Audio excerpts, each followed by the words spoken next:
Hello student, welcome once again. प्यारे बच्चों, कैसे हैं आप सब? आशा करता हूँ सभी फिट होंगे। इस वाले वीडियो में हम लोग एक्सरसाइज 4.3 का जो पहला क्वेश्चन है ना, उसका फर्स्ट पार्ट और सेकंड पार्ट सॉल्व करना सीखेंगे। देखो, यहाँ पर हमें कुछ इक्वेशन दे दिए गए हैं 2 वेरिएबल्स के साथ, और हमको इनको क्या करना है, ग्राफ में इसको डिनोट करना है कि ये जो हमारी इक्वेशन है वो ग्राफ पेपर में कहाँ पर आएंगे।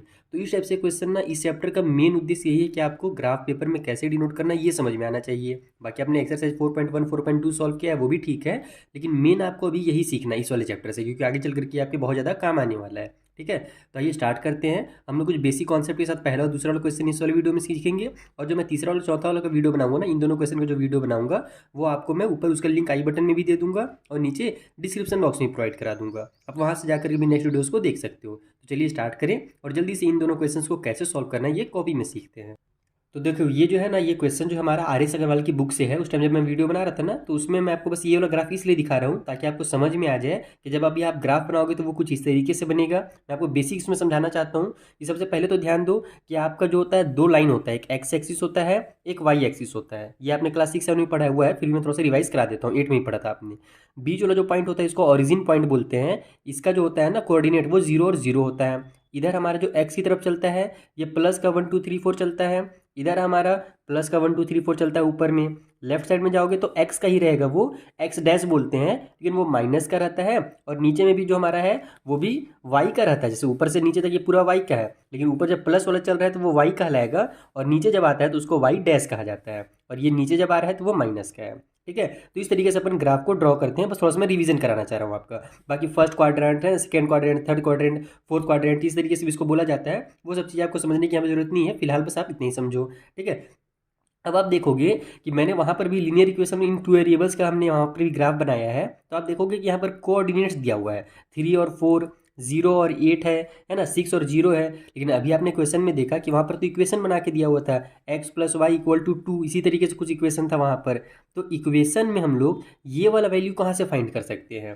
अगर हम लोग को वैल्यू पता रहेगा ये वाला और ये वाला, तभी तो हम लोग ग्राफ पेपर में डिनोट करेंगे ना। तो आइए अब हम लोग वो नॉर्मल जो कॉपी है उसमें समझते हैं कि कहाँ से ये जो एक्स और वाई है ना, इसके जो वैल्यूज़ हैं वो हम लोग कैसे फाइंड करते हैं। आइए कॉपी में समझें। तो देखो, सबसे पहले आपको इस तरीके से लिख लेना है कि हमको इक्वेशन क्या दिया हुआ है, x plus y equal to 4 दिया हुआ है।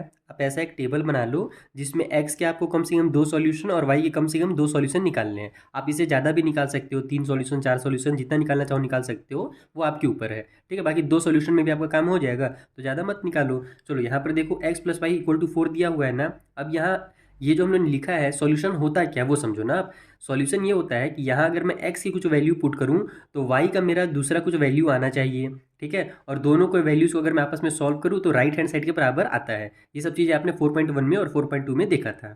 ठीक है, तो हम क्या करेंगे, अपने मन से यहाँ पर एक्स का कुछ भी वैल्यू पुट करेंगे। बस ध्यान हमको ये रखना है कि एक्स का वैल्यू जो भी हम पुट कर रहे हैं उससे वाई का जो वैल्यू निकले ना, वो फ्रैक्शन या डेसिमल में ना निकले। अभी देखो, क्वेश्चन नंबर 1 और 2 जो पार्ट है ना हमारा, इसमें तो नहीं निकलेगा, लेकिन 3 और 4 में अगर आप गलती कर दोगे तो वहाँ पर आपका फ्रैक्शन में आंसर आ जाएगा। ठीक है, तो वहाँ पर मैं अगला जो वीडियो बनाऊंगा उसको और डिटेल में आपको समझाऊंगा। फिलहाल जैसे अगर आप यहाँ पर लिखते हो इस तरीके से कि इफ़ एक्स इक्वल टू 0, हम लोग 0 से स्टार्ट करते हैं। ठीक है, 0 से स्टार्ट करो, बहुत ईजिली बनेगा। अगर एक्स का वैल्यू 0 रखेंगे तब क्या हो जाएगा हमारा, यहाँ पर ये 0 प्लस वाई हो जाएगा इक्वल टू 4 हो जाएगा। एक्स जगह पर हमने 0 कर दिया, तो अब 0 का तो कुछ वैल्यू है नहीं, बचा क्या मेरे पास वाई बचा, तो डायरेक्ट यहाँ से हमारा वाई इक्वल टू 4 आंसर आ गया। यानी एक्स का वैल्यू जो हमने 0 रखा था तो वाई का वैल्यू कितना आ गया, 4 आ गया। तो यहाँ पर लिख दो आप x equal to 0 then y equal to 4।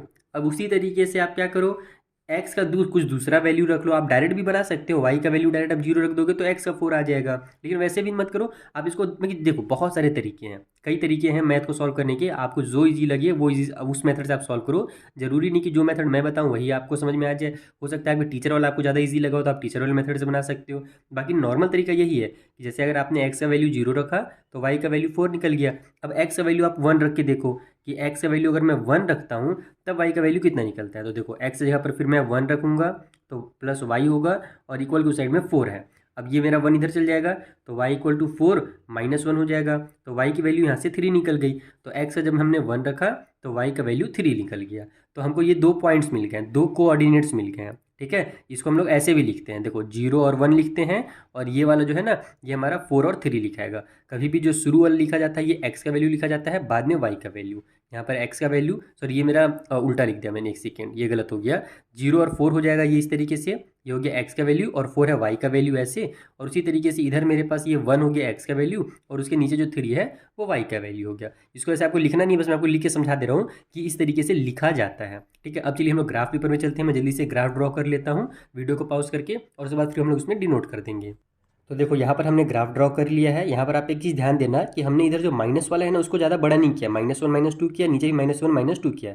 ऐसा इसलिए है क्योंकि हम लोग देख रहे हैं कि हमारा जो वैल्यू हो केवल प्लस में है, तो हमारा जो सॉल्यूशन आएगा ना वो केवल प्लस वाले साइड में आएगा, माइनस वाले में आएगा ही नहीं। तो आप इसमें बिल्कुल भी कंफ्यूज मत होना। कई बार बच्चे कंफ्यूज रहते हैं कि अगर हमने इधर 5 तक बनाया है तो इधर भी 5 बनाना पड़ेगा, अगर ऊपर 5 लिया है तो नीचे भी 5 लेना है। ऐसा बिल्कुल नहीं है, जिधर का जरूरत नहीं है उधर का बनाओ ही मत, आपका टाइम बचेगा एग्जाम में। ठीक है, अब देखते हैं हम लोग कि x का 0 है और y का 4 है। पहला वाला जो कोऑर्डिनेट हमारे पास x का 0 और y का 4, तो ये वाला हमारा x एक्सिस कहलाता है, ये वाला हमारा y एक्सिस कहलाता है। x का है 0, इसका मतलब कि मेरा x जो होगा ना यहीं पर शुरू होगा, यहीं पर खत्म हो जाएगा। ये जो पॉइंट होता है इसको 0 0 कहा जाता है, ओरिजिन पॉइंट। ठीक है, तो यहीं पर हमारा x खत्म। अब हमको ना ही इधर जाना है x के लिए और ना ही इधर जाना है, क्योंकि x का 0 है तो वो यहीं पर आएगा। हमारा इधर अगर मैं चल जाऊंगा तो x का ये 1 हो जाएगा, और इधर आ जाऊंगा तो x का -1 हो जाएगा। तो अपने को ना ही राइट में जाना है x के लिए, ना ही लेफ्ट में जाना है, तो x यहीं पर खत्म हो गया। लेकिन y का कितना भैया, y का 4 है, तो y का 4 कहाँ पर आएगा, ऊपर में आएगा। देखो प्लस वाला 4 है ना, ध्यान देना। अगर -4 रहता है तो हम लोग नीचे चलते हैं, लेकिन अभी हमारे पास +4 है इसलिए हम लोग ऊपर चलेंगे, तो y का +4 आएगा यहाँ पर। तो ये वाला जो मेरा पॉइंट है ना, ये पॉइंट मेरा x के लिए 0 और y के लिए +4 कहलाएगा।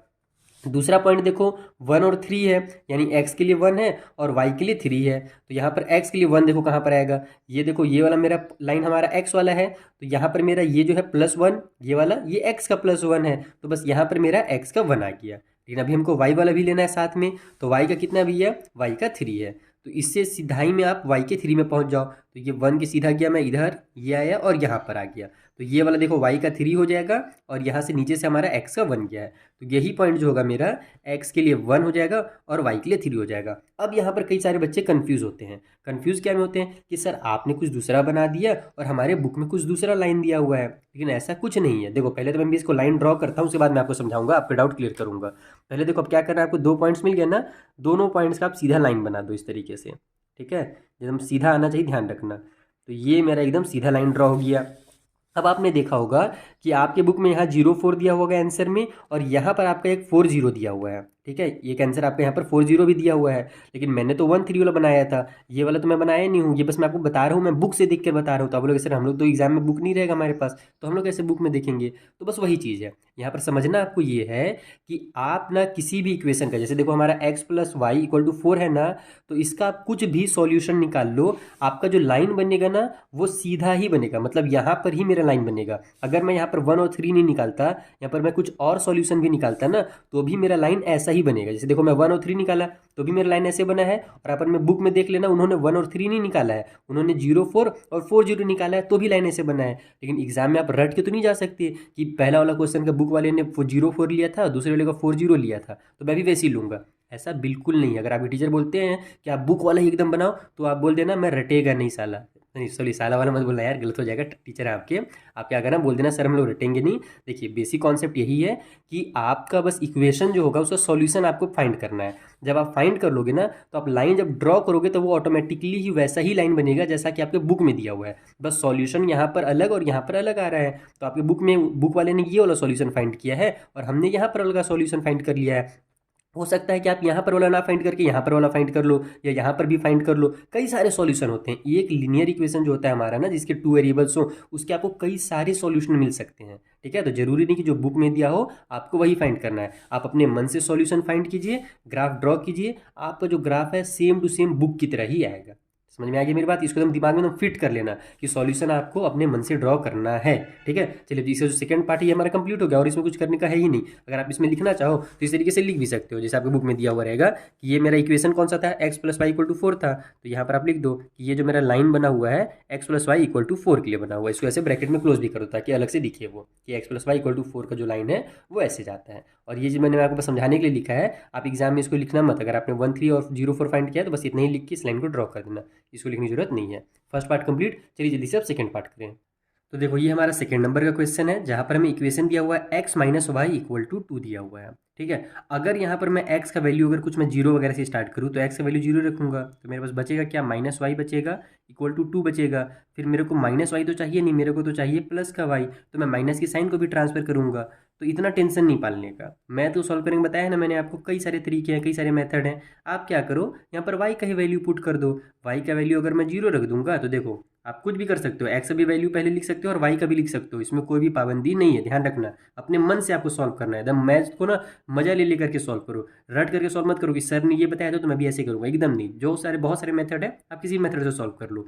यहाँ पर मैं y का वैल्यू इसलिए पुट कर रहा हूँ क्योंकि y है माइनस में। अगर मैं y का वैल्यू यहाँ पर मान लो जीरो करता हूँ, जैसे कि हम लोग हर क्वेश्चन में करेंगे भी आगे चल कर भी, पहले हम लोग जीरो से स्टार्ट करेंगे। अगर y का वैल्यू मैं जीरो पुट करता हूँ तो इक्वेशन मेरा x minus zero equal to 2 हो जाएगा। अब x में से जीरो माइनस करो तो x ही बचेगा मेरे पास, तो x इक्वल टू 2 बच गया। तो y का वैल्यू जब हमने जीरो निकाला तो x का वैल्यू हमारा 2 आ गया। उसी तरीके से y का कुछ और वैल्यू अब रख लो, जैसे कि अब हम लोग मान लो y का वैल्यू 1 रखते हैं। ठीक है, y इक्वल टू अगर मैं 1 ले लेता हूँ तो मेरा ये हो जाएगा x माइनस 1 इक्वल टू हो जाएगा मेरा 2। अब ये माइनस 1 इधर जाकर के प्लस 1 हो जाएगा, तो x इक्वल टू हो जाएगा मेरा 2 प्लस में 1, तो x का जो वैल्यू निकल गया वो 3 निकल गया। तो इसमें कुछ भी कंफ्यूजन नहीं हुआ। अगर आप यहाँ पर x का वैल्यू पुट करते ना पहले, तो आपका y वाला जो रहता है वो माइनस में आ जाता है, फिर माइनस के साइन को आपको ट्रांसफर करना पड़ता है, वो एक्स्ट्रा स्टेप हो जाता है। इसलिए हमने काम को आसान कर लिया, y का ही हमने वैल्यू पुट कर दिया, वो माइनस में था तो, और वो जब राइट में गया तो प्लस में बन गया, और हमारा सिंपल सा x का क्वेश्चन मतलब ये सॉल्यूशन मिल गया। जब हमने y का वैल्यू 1 रखा तो x हमारा, सॉरी y का नीचे था ना, हाँ y का वैल्यू जब हमने 1 रखा नीचे में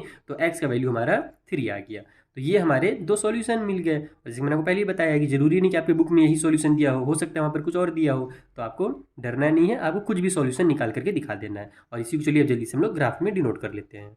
तो देखो ये हमने ड्रॉ कर लिया जल्दी से ग्राफ। यहाँ पर भी हमने माइनस वाले को हटा दिया है क्योंकि हमारा जो आंसर है वो प्लस में ही आएगा, क्योंकि हमको यहाँ पर जो भी सॉल्यूशन मिले हैं वो प्लस में मिले हैं। 2 और 0 है, 3 और 1 है। मैं साइड में यहाँ पर लिख लेता हूँ ना, 2 0, एक्स का देखो 2 है इसलिए मैंने पहले एक्स से लिखा है, बाद में वाई का लिखा है। उसी तरीके से एक्स का 3 है और वाई का 1 है, तो एक्स का 3 और वाई का 1 इस तरीके से मैं लिख लेता हूँ ताकि मुझे बार बार कॉपी की तरफ ना देखना पड़े। ठीक है, अब इसमें हम लोग ड्रॉ करते हैं। तो 2 और 0 कहाँ पर आएगा, एक्स का 2 कहाँ पर है भैया, तो एक्स का 2 आएगा मेरा यहाँ पर क्योंकि प्लस का 2 है, और वाई का 0 है, यानी कि वाई के लिए ना ही ऊपर जाना है और ना ही नीचे आना है। तो बस यही वाला जो मेरा पॉइंट होगा ये एक्स का 2 और वाई का 0 कहलाएगा, एकदम सिंपल। ठीक है, दूसरा 3 और 1 है, यानी एक्स का 3 और वाई का 1, तो एक्स का 3 तो मेरा यहाँ पर आ जाएगा। ठीक है, ये वाला जो पॉइंट होगा ये एक्स का 3 के लिए हो जाएगा, और वाई का 1 है यानी कि प्लस 1 है, तो हम लोग एक कदम ऊपर चल जाएंगे वाई की तरफ। ये देखो वाई का 1 यहाँ पर है ना, तो इसके सीधा ही में आकर के यहाँ पर आपको रुक जाना है। तो ये जो मेरा पॉइंट होगा ये एक्स के लिए 3 हो जाएगा और वाई के लिए 1 हो जाएगा। अब बस इसी लाइन को आप ऐसे लंबा सा कर दो, आपका काम कंप्लीट हो गया है। देखो कुछ इस तरीके से, अगर आपके बुक में ये -1 -2 होगा, आपके बुक में मेरे हिसाब से माइनस वाला भी कुछ सॉल्यूशन दिया हुआ है, मैं आपको समझा देता हूँ वो कहाँ से आया है। देखो इसका जब आप लाइन ड्रॉ करोगे सीधा एकदम, तो ये मेरा कुछ यहाँ से ऐसे आएगा। देखो यहाँ से ऐसे आ गया, तो आप हमने यहाँ पर ये वाला पॉइंट को फाइंड किया और ये वाला पॉइंट सॉल्यूशन में फाइंड किया है। हो सकता है आपके बुक ने यहाँ पर वाला सॉल्यूशन फाइंड किया हो, क्योंकि आपके बुक में मैंने ध्यान दिया था कि वो ज़्यादातर जो लाइन वाले सॉल्यूशन है ना वो फाइंड कर रहा है। लेकिन मैंने जैसे आपको शुरू में ही बता दिया कि ऐसा जरूरी नहीं कि आप भी लाइन वाले सॉल्यूशन फाइंड करो, आप इस लाइन में कहीं पर के ये वाला सॉल्यूशन होगा, यहाँ पर एक सॉल्यूशन आएगा, कोई भी सॉल्यूशन फाइंड कर सकते हो, आपका आंसर सेम ही आएगा। यानी जो लाइन ड्रॉ होगा ना वो पूरा का पूरा वैसे ही होगा जैसा कि आपके बुक में दिया हुआ है, बस उन्होंने दूसरा पॉइंट फाइंड किया है और हम कुछ दूसरा पॉइंट फाइंड कर रहे हैं, हम लोग पास पास का पॉइंट फाइंड कर ले रहे हैं, तो इसे गलत थोड़ी हो रहा है, ये हमारा सही कहलाएगा। तो मेरा ये क्वेश्चन नंबर 1 का पहला और दूसरा पार्ट कंप्लीट होता है। इसमें मैंने थोड़ा सा ज़्यादा टाइम इसीलिए ले लिया ताकि आपको कॉन्सेप्ट क्लियर करा सकूँ कि रटना नहीं इस चैप्टर में, अपने मन से समझाना है। ठीक है, अब हम लोग मिलते हैं नेक्स्ट वाले वीडियो में, उसमें हम लोग जल्दी सॉल्व करेंगे, चिंता मत करो, जहाँ पर हम लोग जो थर्ड और फोर्थ पार्ट है ना उसे सॉल्व करेंगे। ठीक है, तो मिलते हैं नेक्स्ट वीडियो में, तब तक के लिए थैंक यू फॉर वॉचिंग। अगर कुछ भी डाउट हो तो मुझसे इंस्टाग्राम में पूछ सकते हो। Thank you.